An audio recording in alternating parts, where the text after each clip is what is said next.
Hello, everyone. We just wanted to open the webinar a few minutes early to allow our panelists and attendees to get settled. So at the top of the hour, we'll get started and run through some opening questions.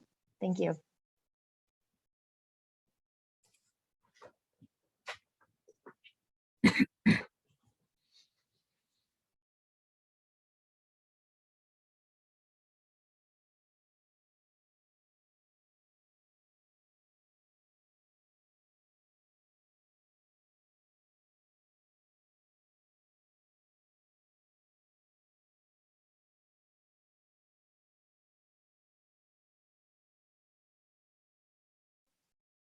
Hi, everyone. For those joining us now, I'm just going to give a few more seconds to allow more attendees to join, and then we'll get started promptly. Thank you.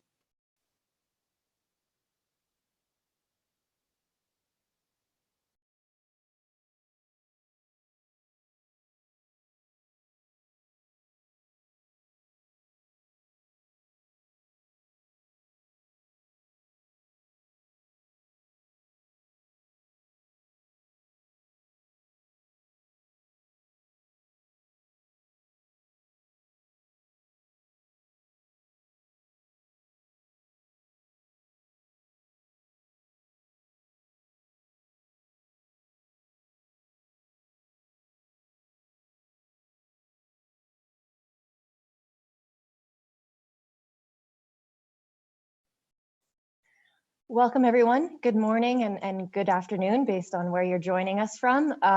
Thank you for joining us today for the latest publication from the Science-Based Targets Initiative of our Foundations for Science-Based Net Zero Target Setting in the Financial Sector. Before we get started with the presentation, we'd love to break the ice by asking just a couple survey questions. And so in a few seconds, you'll see a poll come up on your screen with just a couple questions to survey who's joining us here today. Essentially, we'll be asking, where are you joining us from? How have you heard about today's webinar? And if you're joining us from the financial sector, a little bit about the financial institution that you're coming from. So please take a minute or two to fill out the poll. And yes, that should have come up on your screen right now.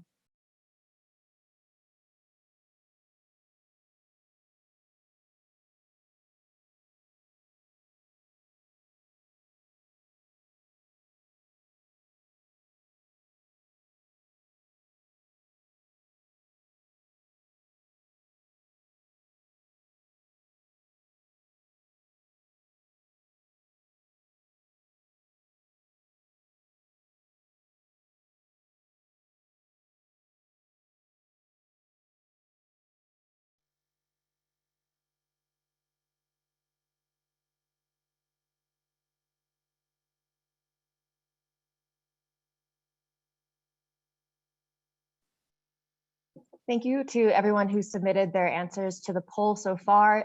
For those joining us now, you can see a poll on your screen, just asking a few questions about where you're joining us from today. So please give a few seconds to answer those questions, and then we'll get started with the presentation. Thanks.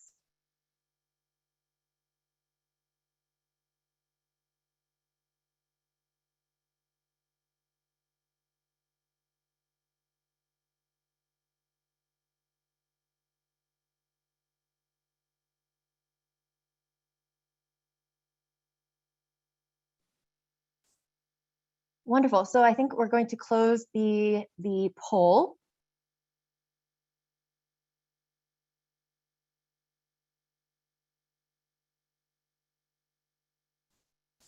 All right. So yes, so welcome again for joining us for the launch of the Foundations for Science-Based Net Zero Target Setting in the Financial Sector.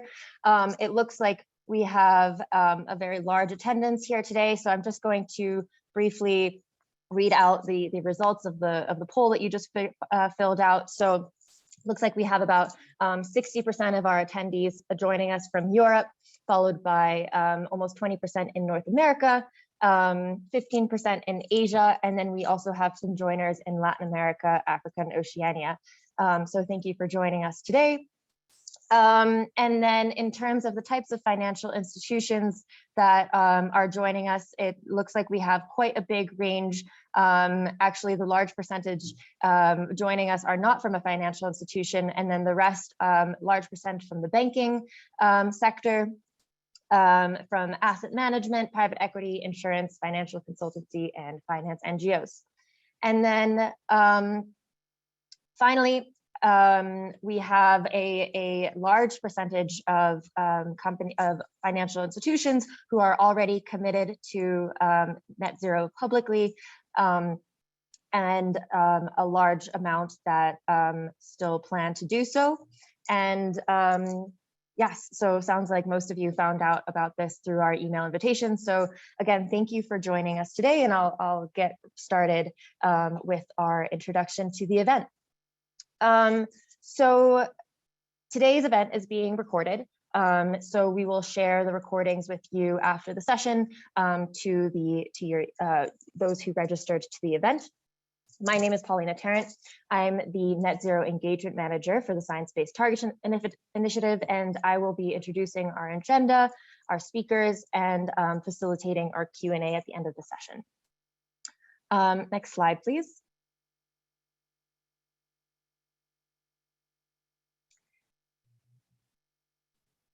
And as I mentioned, we'll be having a Q&A at the end of the session, so please feel free to add your questions into the Q&A section box of the webinar.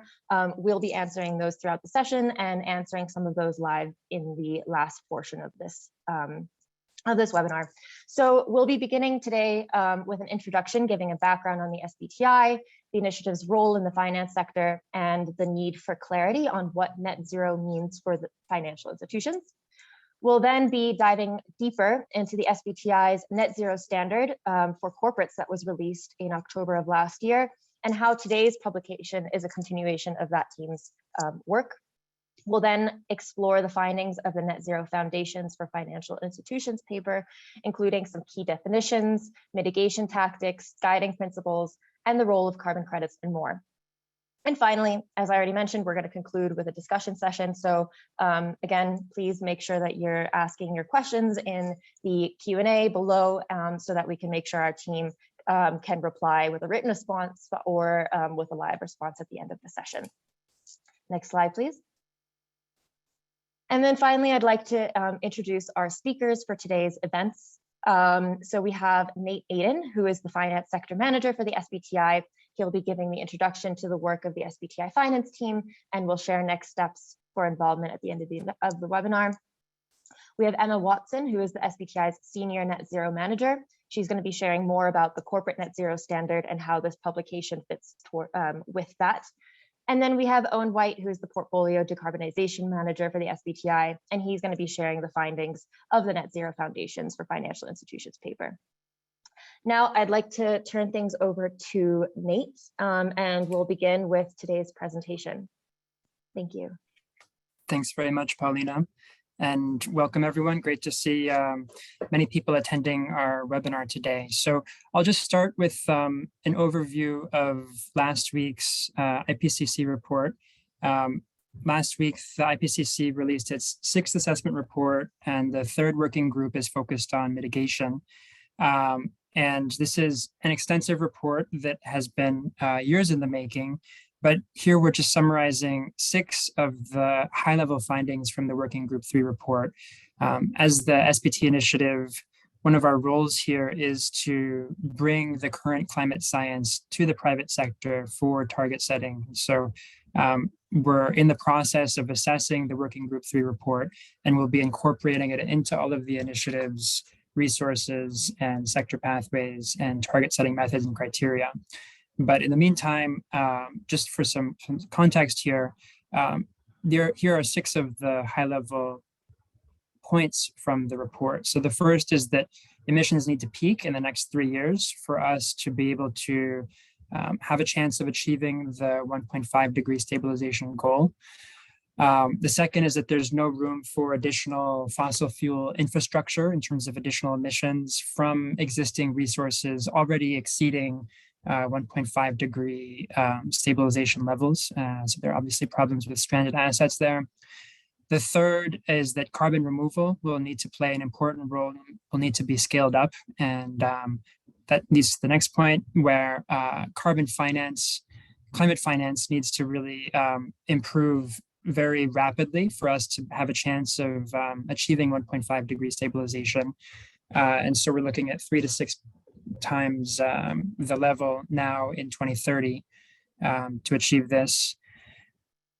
It means rapid transition across the whole economy. And so this is what the Science Based Targets Initiative is supporting with our methods for sectors and for the financial institutions that are participating.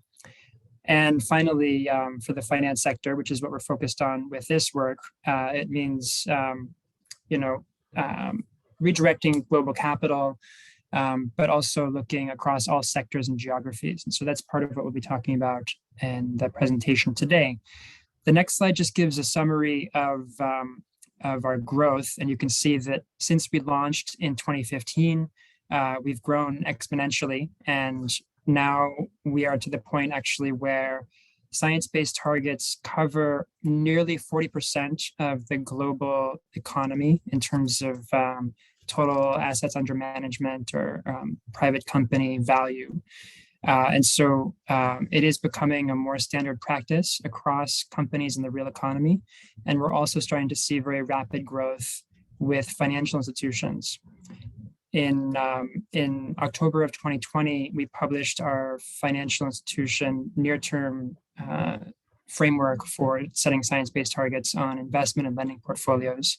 And now we have 140 financial institutions that are publicly committed to setting near-term SBTs, of which 20 have already gone through the process, many more in the framework, in the pipeline here. So very rapid growth. That previous work was, the next slide shows some of the components of the framework that we released in terms of some methods for setting investment and lending portfolio targets, a specific set of criteria for financial institutions to have their 5 to 15-year targets be assessed by the Science Based Targets Initiative, a new temperature rating tool that we published on GitHub, which is just a Python tool for a broader understanding of how that works, and then a guidance document, which includes case studies on each of the 3 methods that we included and the tool, and sort of explaining a how-to for financial institutions on setting near-term science-based targets. That has been the focus of the SBT initiative for the past 4 years of our work on the financial sector. And now with this work that we're talking about today, we're broadening beyond the near-term targets to look at net zero targets for financial institutions in addition to the near-term SBTs.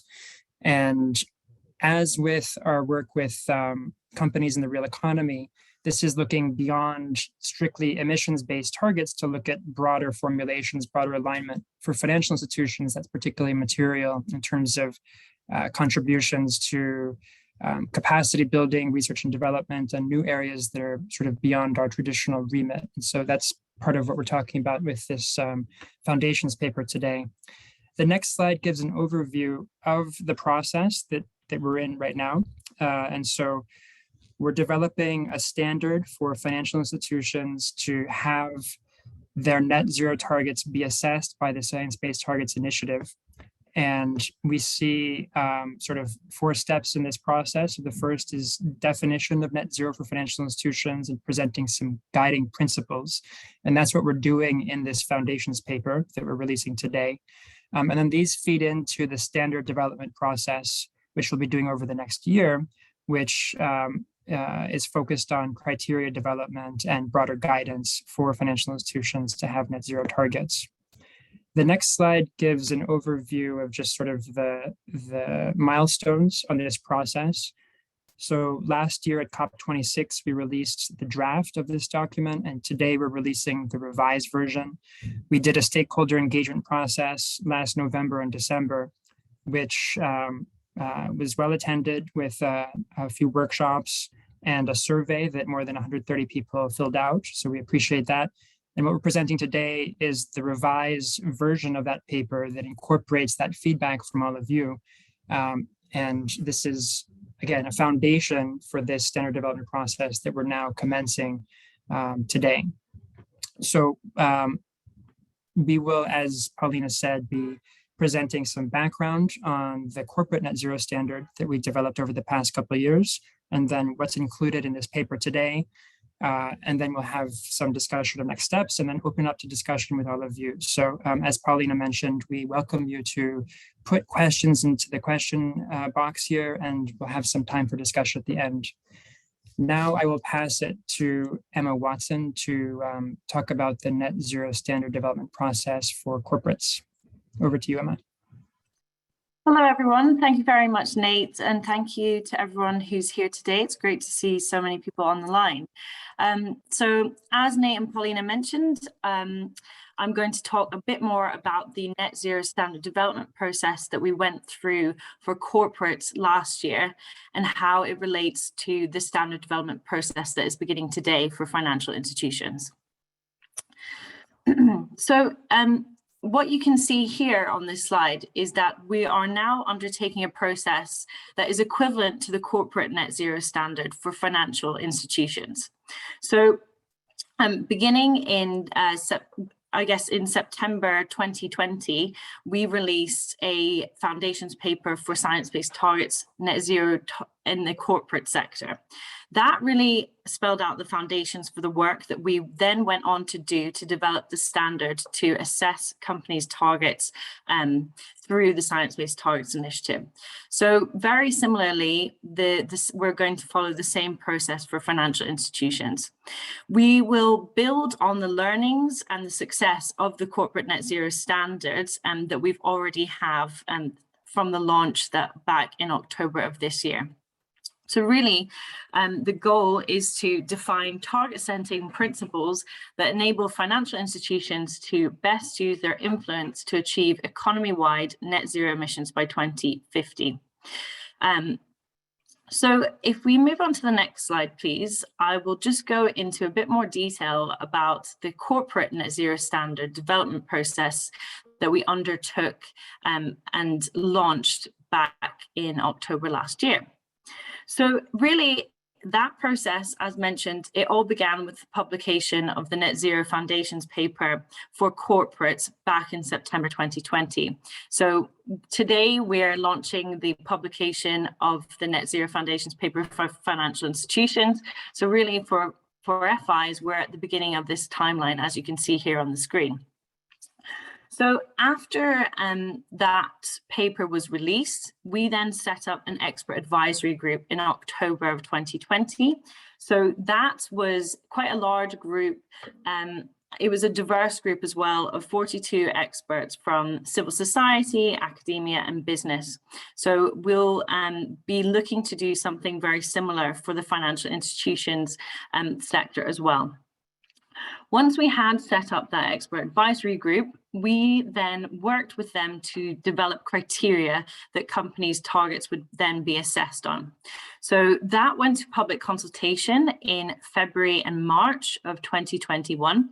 So that was for the SBTi at the time, that was we had an unprecedented amount of feedback for the first public consultation for corporate net zero. Nearly 400 participants took part in that.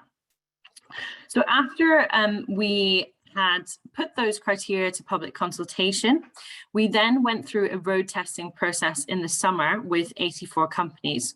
So that was, it ran for 6 weeks, and that was companies actually trying out the criteria for themselves. They were also looking at the guidance that we had provided and tools as well.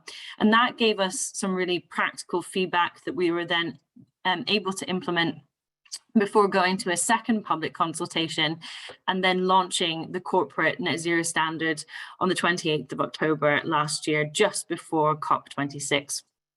So all in all, it was a very inclusive process. We actually engaged over 800 stakeholders throughout the process, and we plan to follow a very similar set of different milestones within the financial sector as well.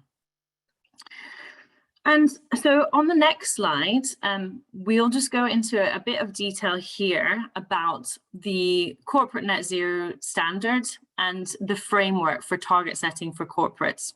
So there are essentially 4 elements that make up a company's net zero target. The first is a near-term science-based target. So financial institutions, they can set near-term science-based targets at the moment through RFI framework, and I guess for many companies, they've been setting these targets for a long time. So these are 5 to 10 year emission reduction targets in line with 1.5C pathways, and they cover for corporates, so their scope 1, 2, and 3 emissions. The second element of a company's net zero target is a long-term science-based target. So this shows the company how much they need to reduce their emissions to be in line with global or sector net zero pathways that limit warming to 1.5C. And these targets are for no later than 2050. However, in the power sector, they have an earlier date of 2040. The third element of a corporate net zero commitment is a recommendation. So this is not a requirement, but a recommendation for companies to go beyond their science-based targets to mitigate emissions outside of their value chains.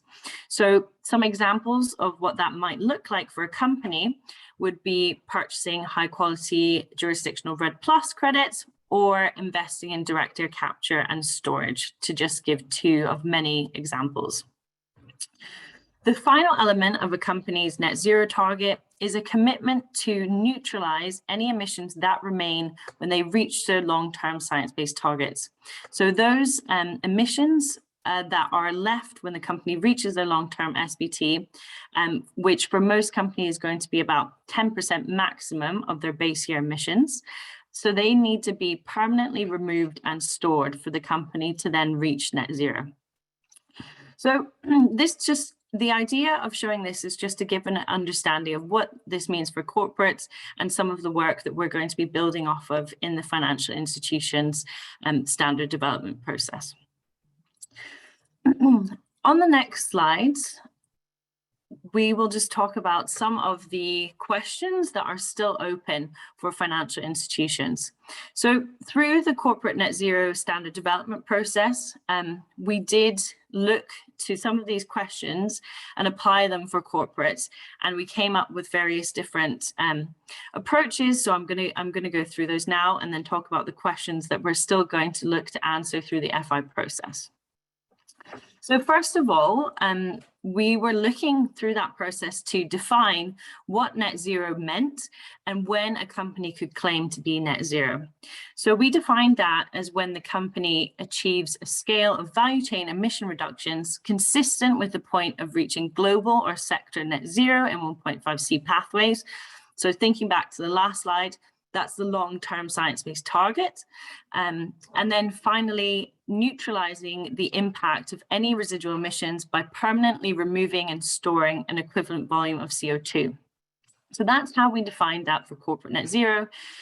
For financial institutions, we're still looking to see how net zero should be defined, how financial institutions can use their influence to achieve real-world emission reductions, and also when FIs can claim to be net zero. In the corporate net zero standards, carbon credits don't count towards emission reductions. They do not count to a company's value chain emission reductions that contribute to their science-based targets. However, they play a role within the beyond value chain mitigation piece and also as an option for neutralizing any residual emissions that remain. So with FIs, we're still trying to understand what the role carbon credits should play in their net zero targets and how they can support the investment needed in carbon dioxide removal technologies. When we're thinking about neutralization, we've touched on this already, but companies are required to remove carbon from the atmosphere and permanently store it to balance out any emissions that remain. And again, we are trying to understand for financial institutions what role they play in supporting companies to achieve net zero through this neutralization piece. And then finally, for fossil fuels, at the moment, the Science Based Targets Initiative is not accepting commitments or validating targets for companies in this sector. So we are undertaking an external review of the methodologies developed for this sector.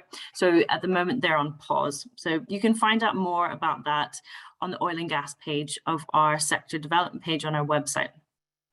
So for financial institutions, we need to understand whether fossil fuels should specifically be addressed within net zero target formulations.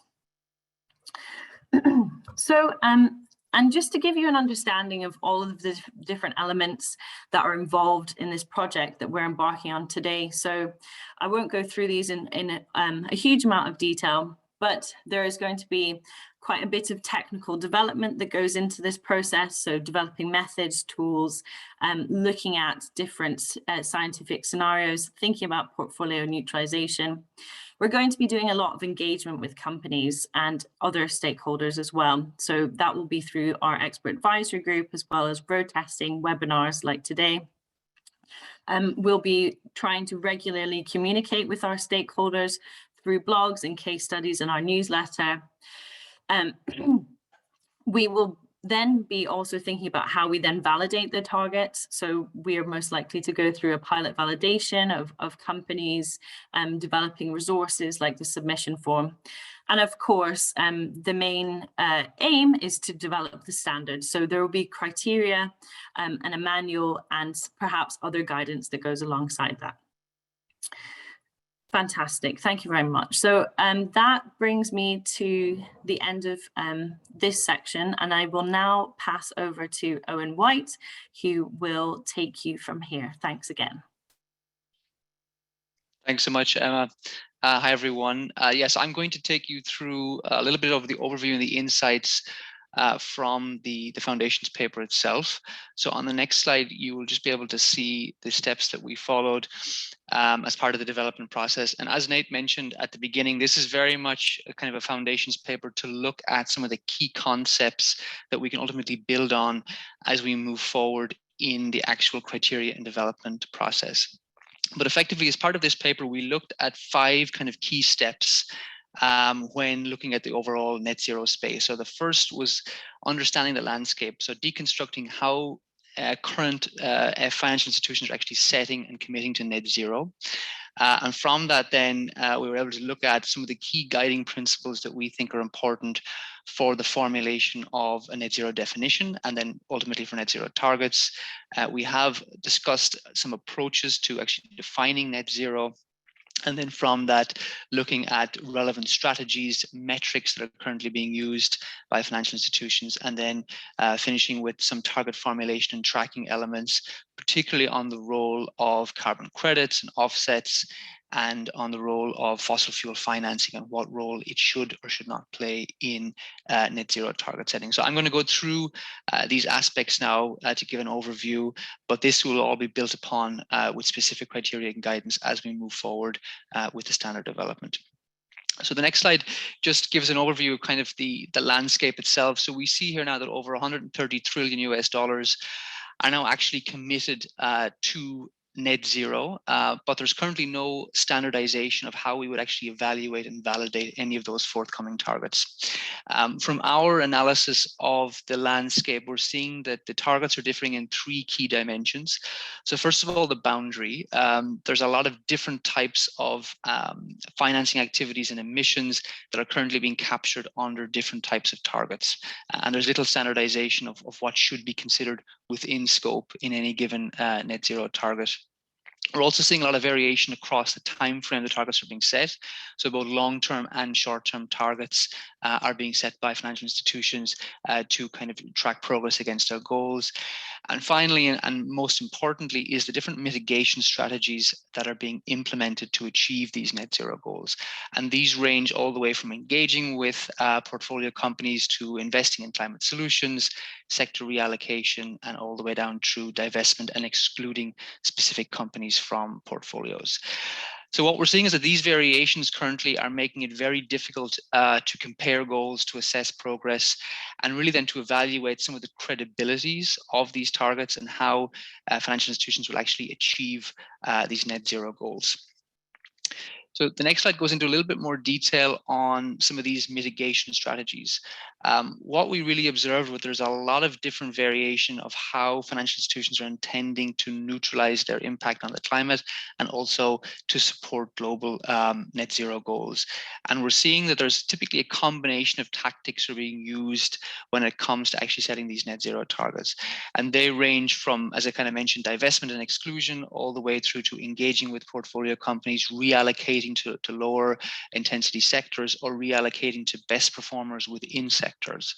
We're also seeing a range of new climate solution type strategies where financial institutions are financing kind of new infrastructure, new renewable energy, and now indeed also carbon removal activities. And all of these different approaches ultimately lead to different types of mitigation outcomes. So some of these strategies are simply aim at reducing exposure to carbon emissions within portfolios. Some of them are actually have the effect of helping companies to reduce their value chain emissions. Others being on reducing other companies' emissions via the financing of climate solutions to help the wider economy decarbonize. And then, of course, with the removal of actual CO2 from the atmosphere, through the financing of specific carbon dioxide removal technologies.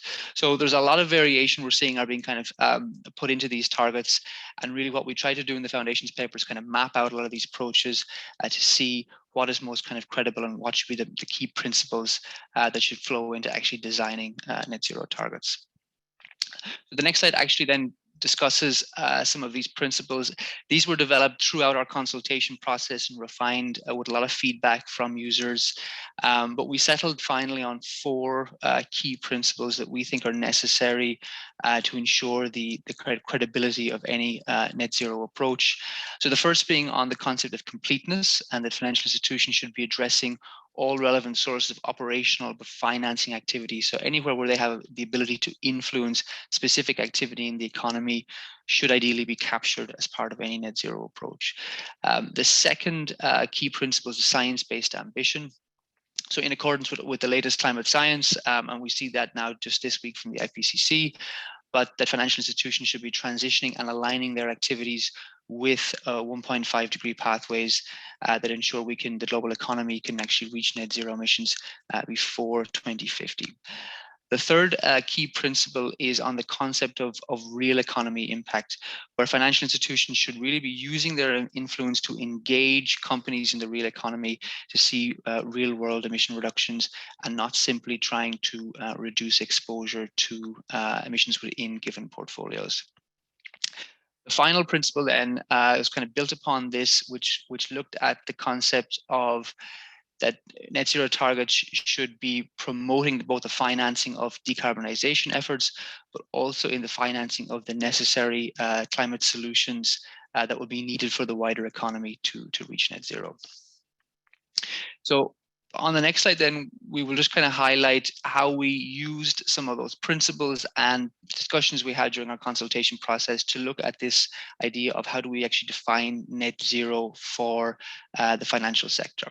And one of the key questions that emerged as part of this consultation process was the idea that the net zero definition should really clarify whether the goal of an individual financial institution is for they themselves to achieve net zero within a given portfolio, or should it be really to contribute to the wider goal of achieving net zero goals at a global level via their finance and lending activities.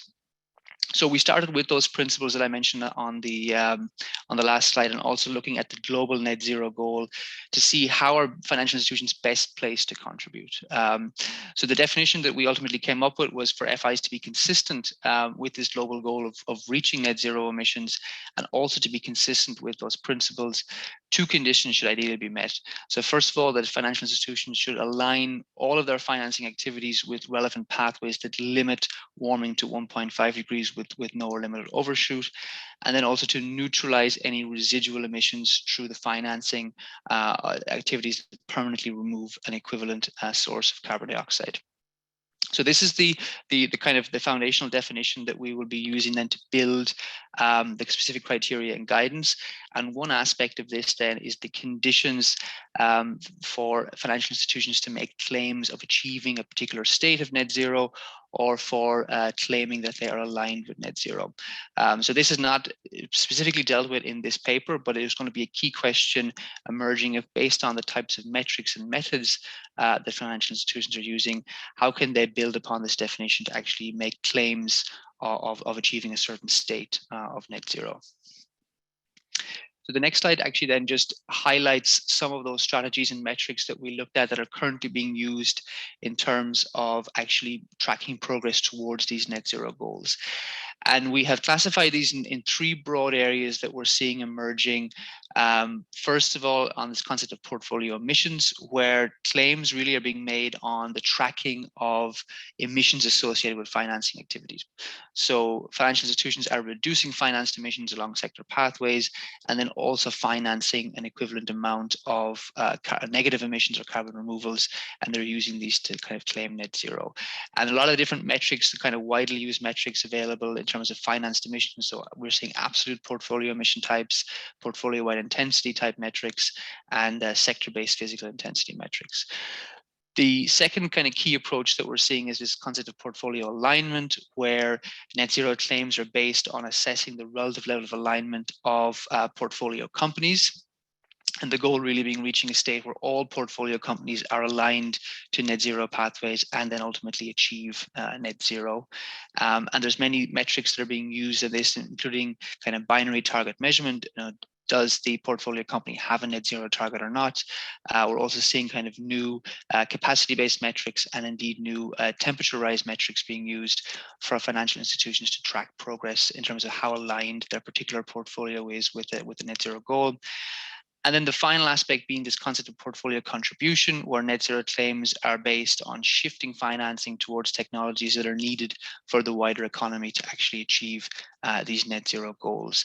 And a lot of these new greener metrics, so green taxonomy or green revenue share, are being used by financial institutions to actually redirect capital towards kind of greener sectors that will actually help the wider economy achieve net zero. So these are kind of a sample of some of the key strategies that are being currently used and these metrics.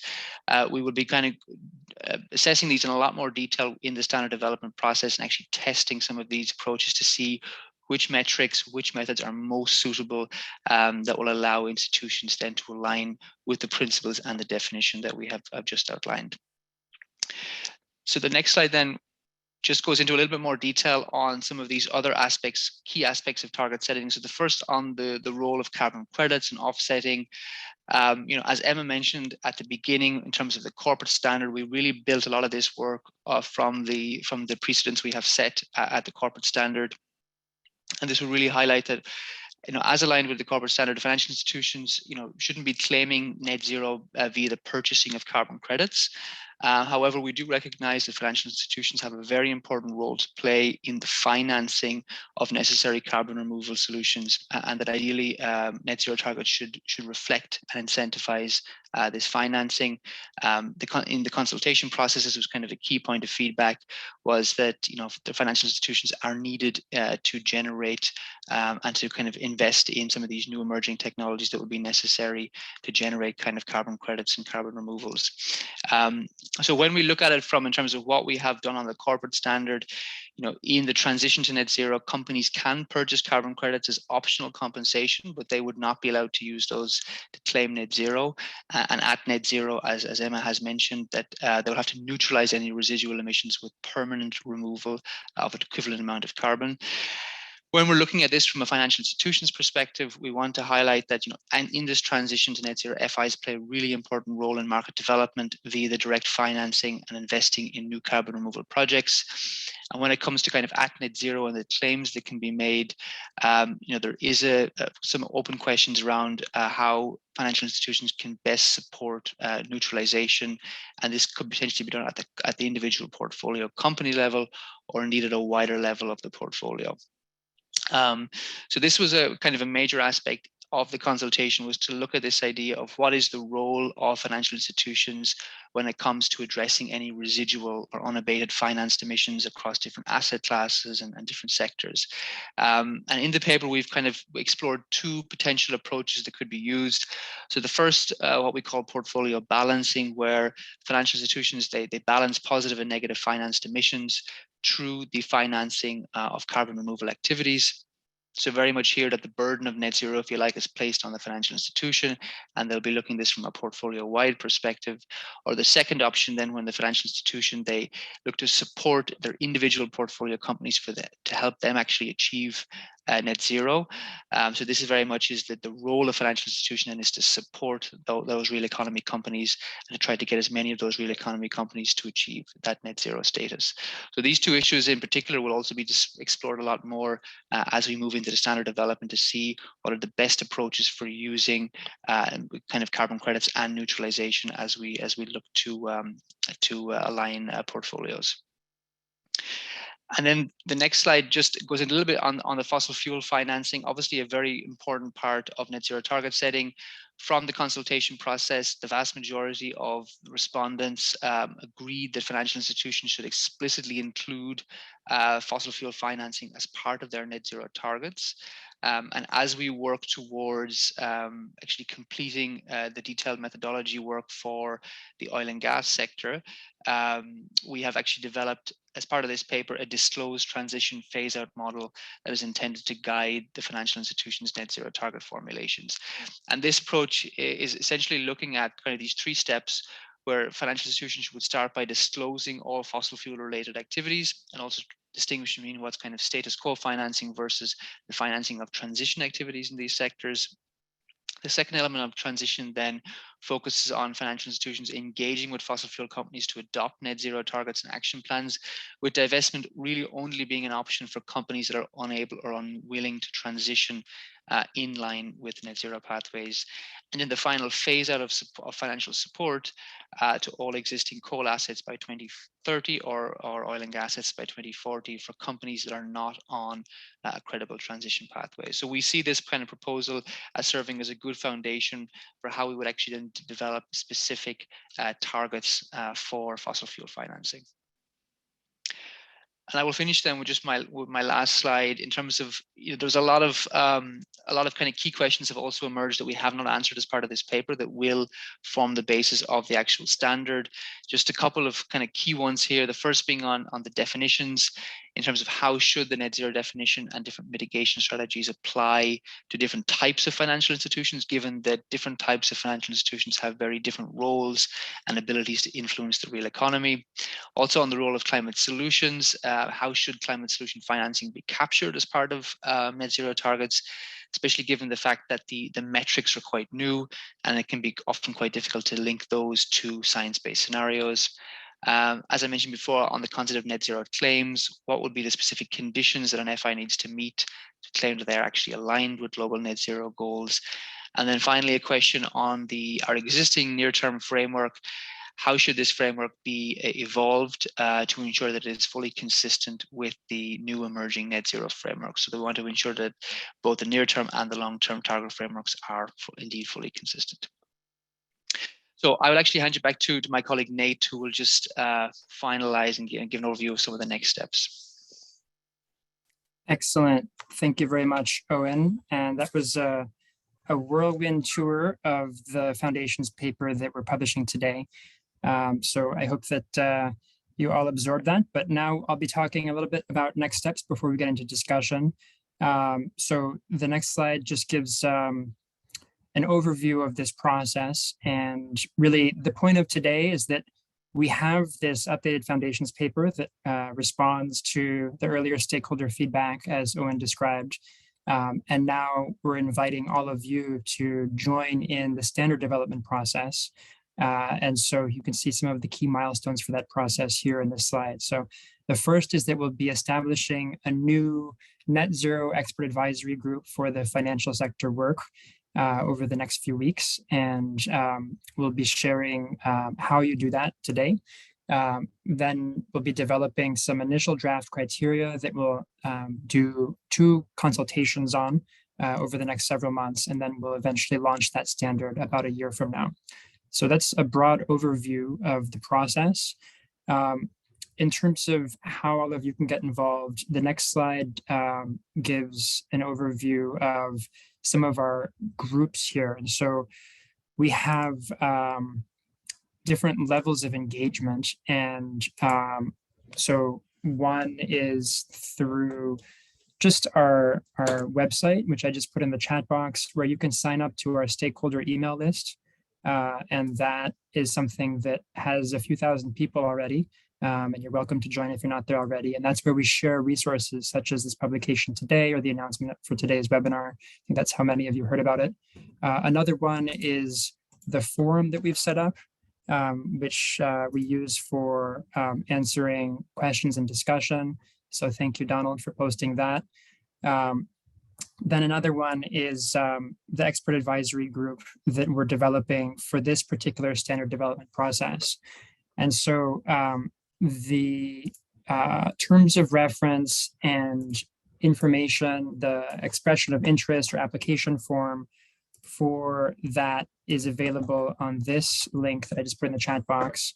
And there you can see exactly what's expected of the expert advisory group members and how you can go about applying. This will be a transparent application and selection process where we've published the criteria that we're using for selecting expert advisory group members. We're obviously looking for a combination of expertise and representation of diverse geographies and groups and types of financial institutions and interests. And so we're looking forward to working with all of you on that. The next slide just gives some of the specific information and links here in terms of how you can apply for this expert advisory group if you do wish to participate. But though, as I said, there will be multiple levels to this process. And so we'll be publicly sharing all of these resources through that stakeholder list that I mentioned and announcing things on our forum and through our website. So these are all ways to remain involved. Yeah, and I think, the SBT initiative is in its 7th year now. And one of the reasons that we have grown so much over these 7 years is because of the participation of all of you. And so I hope that will continue. And we're very happy to see all of the people on the line here today. So it is with pleasure that I will shift it back over to Paulina for moderating some of our questions and answers here. Great, thank you, Nate. Hi, everyone again. I'm just going to be facilitating a Q&A, and so thank you everyone for providing your questions in the question and answer section of the webinar. We'll be trying to get through as many of those as possible as we have in the remaining amount of this session. So first of all, I'm going to ask this, actually, yeah, whoever wants to jump in on this question, please feel free. But essentially, it's a question more around like the harmonization with other initiatives of the financial institutions work, specifically around how will your work or how will you work with other key initiatives in the space, and in particular with GFANZ. And then there's also another question that we can maybe combine here as well, and it's about alignment with organizations like the NZIA and the Net Zero Asset Owners Alliance. Thanks, Paulina. I'll take a first swat at this one and happy to have others follow up. So we've been in close collaboration with GFANZ over the past year and a half, and we have multiple staff who are part of the various GFANZ working groups at this point. And I'd say that, this has been an area where there's variation within GFANZ in terms of the various net zero initiatives that comprise GFANZ. And so SBTi has a very close relationship with the Asset Owners Alliance. We published a bilateral comparison table with them last year that we're expecting to update this year with their new protocol that they published about a month ago. And the Net Zero Asset Managers Alliance has explicitly identified the Science Based Targets Initiative as an option for their signatories and members to assess their targets. So we do see it going in that direction. I'd say that these fall under sort of the broader priority of SBTi of harmonization, both with peer initiatives here, but also with policymakers and scenario developers, pathway modelers, and industry groups. And so this is something that we're focusing on in terms of our external engagement, and we hope to have more announcements in the space. But that's sort of broadly where we are. Just check if anyone has anything to add for the next question. I mean, maybe just to add on that one, Nate, as well, is as part of the landscape assessment that we have completed for the foundations paper. We did also, work quite closely with a lot of the other GFANZ organizations to look at their target setting protocols and different guidance and advice as well. So we wanted to take a kind of a very broad approach to look at all of the different philosophies, if you like, that are currently going into different target setting methods. So we have tried to be as broad as possible, and then really kind of outline the various approaches in the paper. And then as we move into the standard development process, then we'll actually start to evaluate those and test those different methods, because we want to do this in a very open kind of fashion and take into account all of the kind of also a lot of the great work that has been done by a lot of others in this space as well.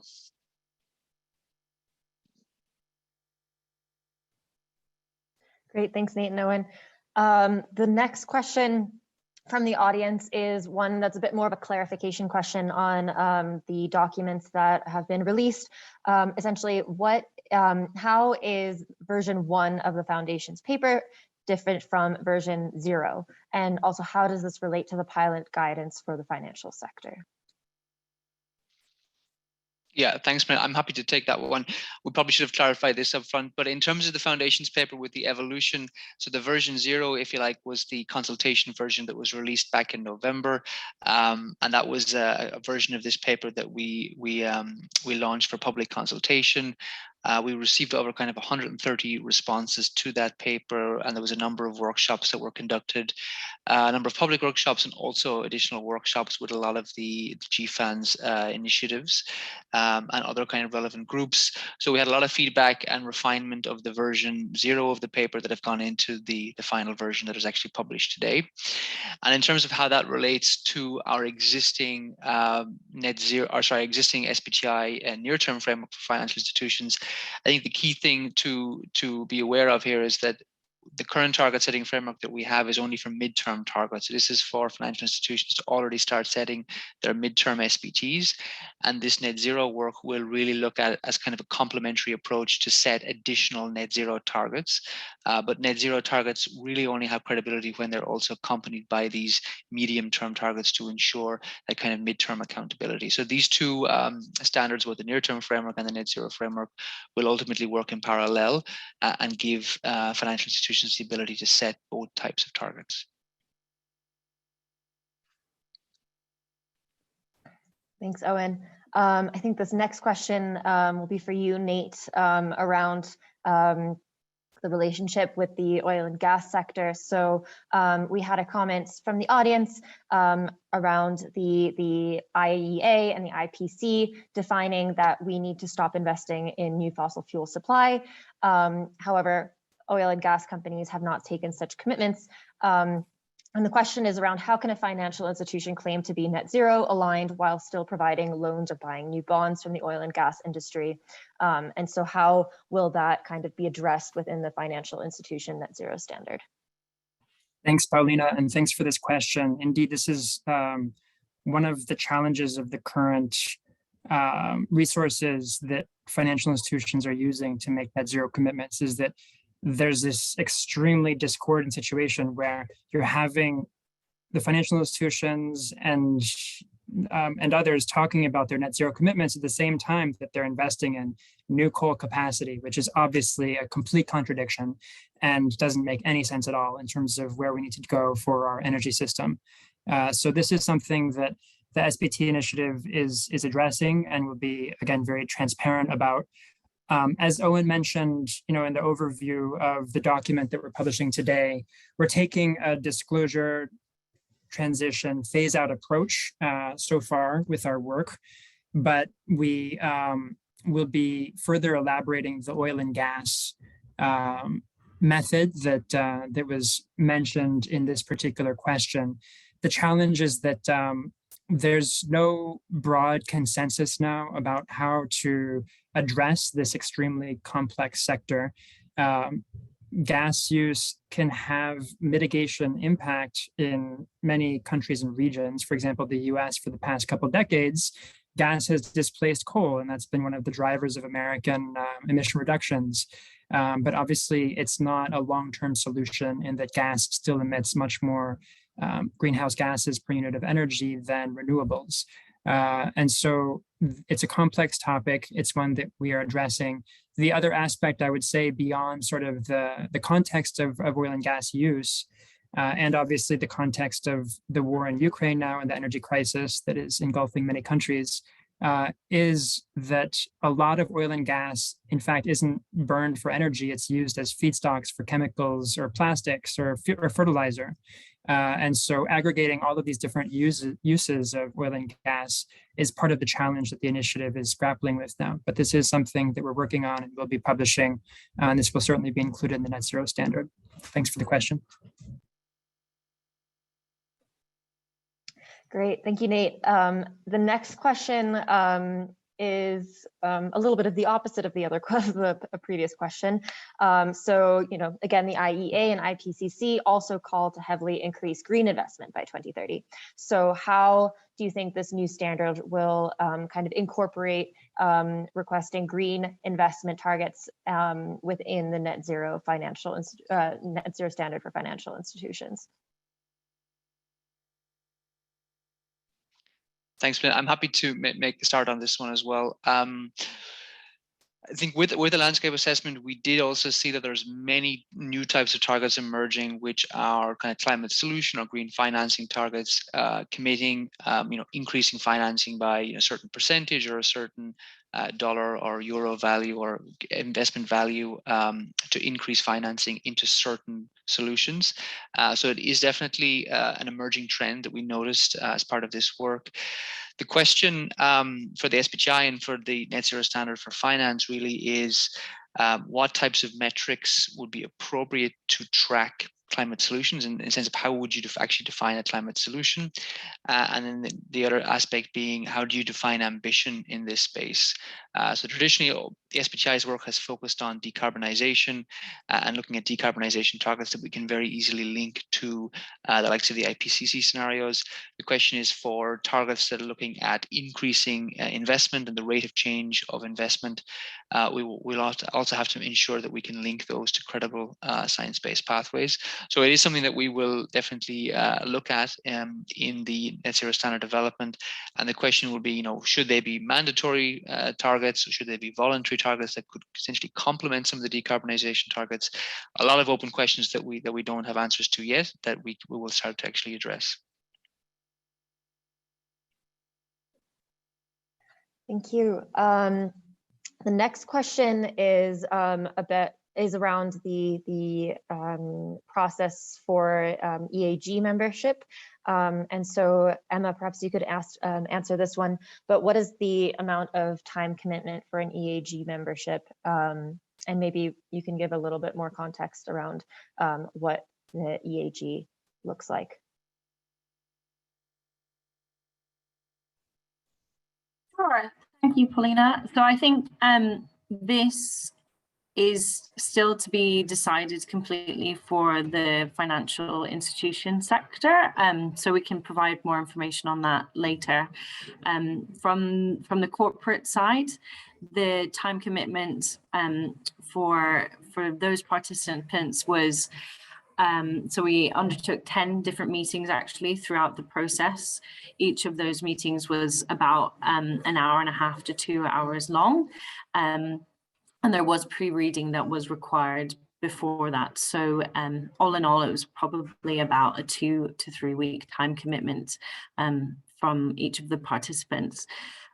However, it may be less in-depth or more in-depth in the financial institution sector. So maybe I'll pass over to Nate to perhaps add on there if he has any more insight. Yeah, thanks, Emma. I think that the process that you oversaw for the corporate standard is our best precedent for how this will go, but there are sort of additional questions with the financial sector net zero standard that are extremely complex. For example, the role of how we treat fossil fuel investment, how we ensure that there's robust transition of fossil fuel assets and investments, and the treatment of carbon credits, for example, are very thorny issues. And so I think that we will get as far as we can in our time frame and resolve as much as we can, but we'll see sort of where that gets us. So it's a process, I think, that can absorb a lot of the EAG members' time. And I think there was probably a range among the EAG members for the corporate process as well, in terms of some spending inordinate amounts of time on this because they're very passionate about it, or it's also, you know, the responsibility for their jobs. So I think it'll be similar here. And you know, we're very excited to open up the application process for the expert advisory group members and look forward to working with all of you on this process going forward, whether you're in the EAG or in these other public consultations. Thanks, Nate. And so we are at time. So unfortunately, we do need to wrap up the Q&A, but I do want to thank all of our audience for being here for the presentation and for submitting your questions. I want to also please direct you to the financial institutions online community for discussion questions, for you to maybe find answers to your questions or continue to ask those questions there, since, you know, we didn't get to all of your questions in this forum. And thank you for presenters for joining us today. As a reminder, again, the recording of this webinar will be available to you after the session. It's going to be uploaded onto the SBTi YouTube channel, and the recording along with the slides will be sent to registrants of this session as well. And yeah, thank you for joining us for this webinar, launching the Foundations for Science-Based Net Zero Target Setting in the Financial Sector. And we look forward to hearing more from you. Thank you so much.